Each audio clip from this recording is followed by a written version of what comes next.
So how that came about was through my research. And my research is before I read the script, and then I went to Pennsylvania, and I went with Mark Bombach, the writer, and I found real people in the real world, and I touched the world of trains. In doing that, I get to educate myself and entertain myself, and that's what I like to do with my movies. What I like to do, I like to just tease the audience into the characters, and then let the runaway train take off, and then I try to reveal my characters through the course of the story. Rather than giving it characters, the train, the chase, I like to intercut the two. So it's like this. I'm cross-cutting the two worlds. I think it's more interesting. It keeps an audience more engaged because they've got to piece together the pieces of the jigsaw puzzle through the course of the story unfolding. And that's what I try to do with all my movies. I like to keep the audience engaged with saying, oh, that connects with that connects to that, this guy is related to this guy. And I think this in particular, in Unstoppable, the story beginning was in conjunction with the introduction of the characters.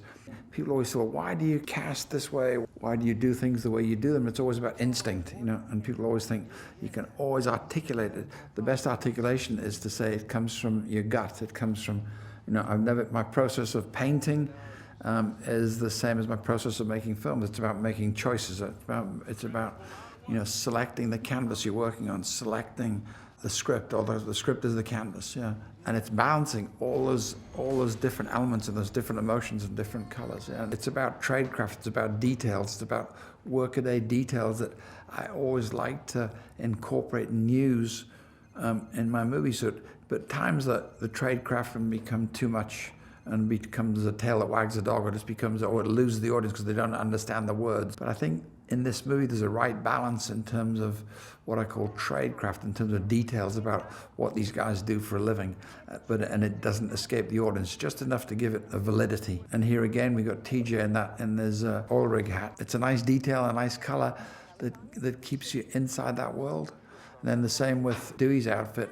All these outfits that these guys are wearing, these helmets, the detail on the helmets, the aging, the wardrobe, was all taken when I was scouting locations. I'd see these guys in the distance, or Chris Seegers, when he was doing his homework, he'd shoot pictures, and we put it all into a binder and said, this is the wardrobe for Chris, this is the wardrobe for TJ, this is the wardrobe for, and that's how I come with authority to build the look and feel of my movies. And the guys that I saw in the rail yards, there were two guys that were role models for Dewey and Galeesh. So these two guys walking on the track, and I took a picture, and that then gave me the idea of trying to cast a heavy guy and a tall guy. And what I do when I'm casting, I have a whole wall, and on my wall I put pictures of everybody I'm thinking about casting, and it's like a painting. And so I'll shuffle the paintings, and it's emotional colors and it's humor colors, and I'll shuffle those pictures until I feel like this painting's looking pretty good in terms of my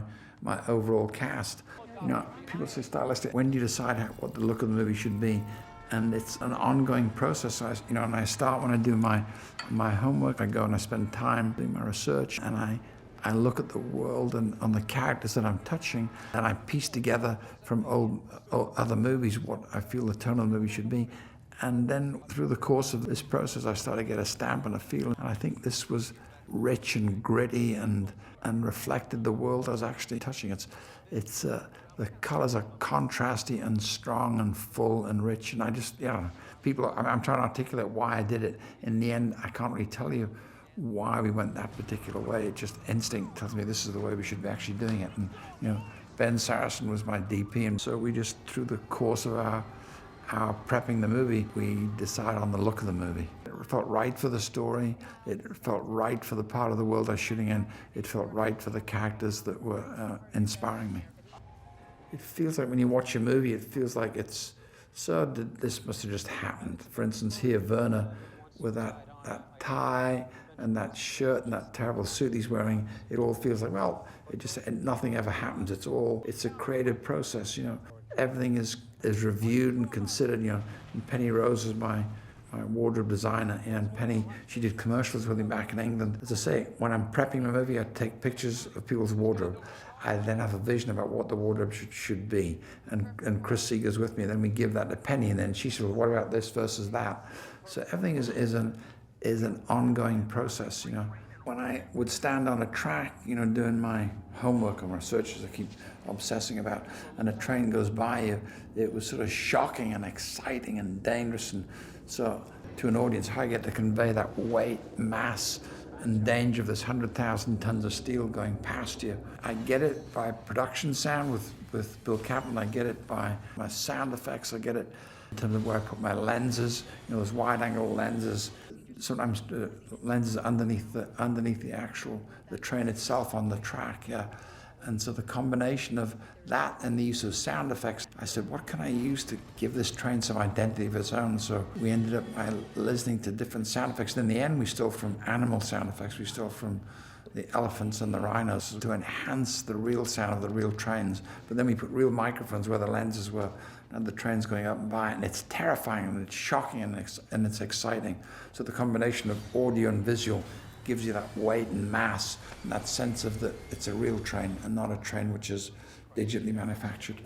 You know, everybody looks at scenes like this, where you see the 1206 approach in the back of 777, and they think, okay, you shoot it from one place at one time, but I'm always aware of where I can get my wide shots, where I can get my close-ups. So the wides have got to be, you know, got to be away from the train, and my close-ups have got to be, I've got to be tracking in close to the train. And what I was also trying to do is always find locations where I had foregrounds between us and the camera car or the lenses, which gave a greater sense of speed and danger. I do know where to put my cameras to capture these moments in time, capture these guys as close to the, often when you shoot stunts for real, you miss it. When you shoot it, you think, wow, I could have done that on a stage, or I could have done it, you know, it was poor man's process. But I think by me shooting with all the cameras that I shot and the way I shot it, you felt you right in the moment, in a real time, in a real place, and you felt the danger and the weight and the danger of the situation. Harry is my right arm, yeah. You know, so what I do in the editing room with my editors, with Robert and Chris, we build temp scores, and then it gives Harry a sort of roadmap in terms of what I'm thinking, how the music structures and supports the pictures. Then he does his thing. So it's always with my guys, with Harry, with, you know, my musician, with my editors. It's always a building process.